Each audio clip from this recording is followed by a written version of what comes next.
Modification of vessels become an issue because fishermen have to diversify their fishing methods. No longer can a vessel be built for one specific task. They now have to branch into other areas of fisheries. Fishermen are forever modifying and making the vessels better and more diverse. They seem to be more aware of the top weight added, net drums put up higher, winches bigger to carry more bridle and to fish more efficiently.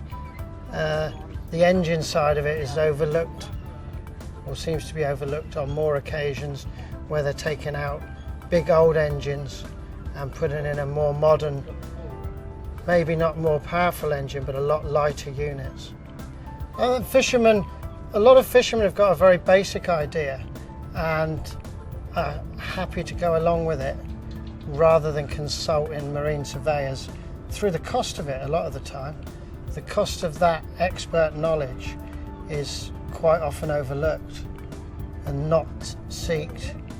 It's sort of, we're happy, or we think we're happy with what we've done, and they don't realise quite how much they've changed the boat's stability requirements.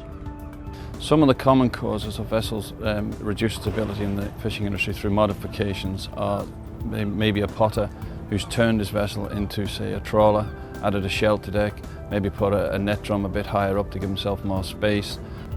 If you keep adding weight to a vessel higher up, it can make the vessel quite unstable.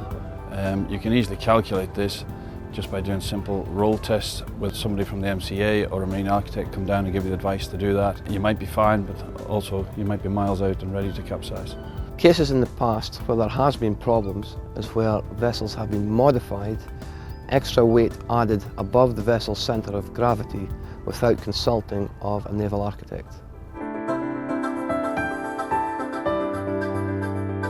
Boats now are being modified more and more due to the diversity the fishermen have to do for their fishing. When you are buying a vessel that has been modified, seek out the original plans, original photographs of the vessel to see to the extent that the vessel has been modified. If an owner of a vessel or a vessel that you're thinking of purchasing, if you can get the original pictures of that vessel, any of them at all, you can see the original state of that vessel and any modifications that have taken place before you purchased it. Therefore, you know whether that vessel should have to have a roll test or a stability test before you buy it. Fishermen need to be aware that even small changes to their vessel can have great effects on the vessel's stability. Problems with multiple operations is that gear needs to be hauled in different ways. Pots cannot be hauled in the same manner as a trawl, and trawls cannot be hauled in the same manner as pots.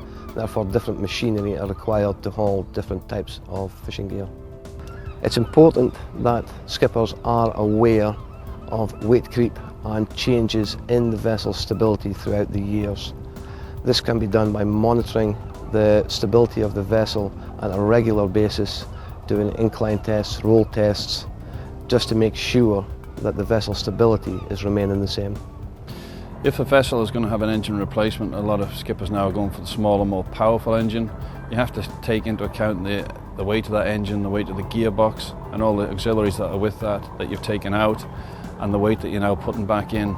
If you use ballast to compensate for the addition of a net drum or a power block or a winch, the danger is you are adding weight to the vessel, thus reducing the vessel's freeboard. Cat catches on fishing vessels now are quite common.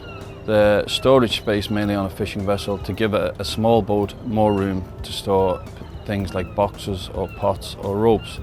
Two things we have to be careful of here is we don't overload that cat catcher and lose our trim aft, and also calculate what you're putting in there, such as ropes or nets, that they will add water and soak up water and then create a bigger weight in that stern area, and we have to make sure that we calculate that when we go to sea.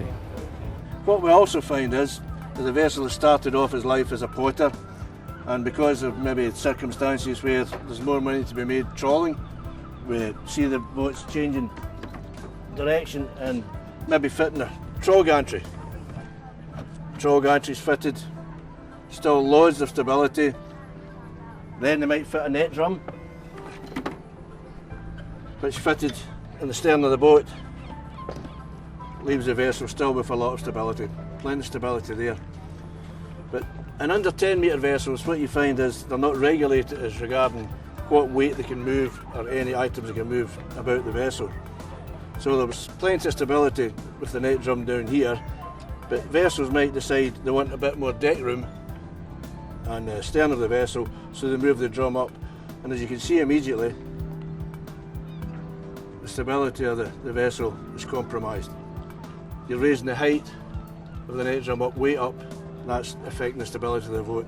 With the net drum down here, and if this is acting as a weight that you would take you're still okay, you've a bit of a list on, but the vessel's managing to lift it the weight okay.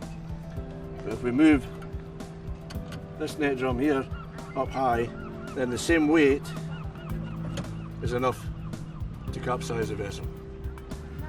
Just something to be aware of when you are moving equipment about the deck, especially net drums, winches, wherever, from a low point in the deck to a higher point.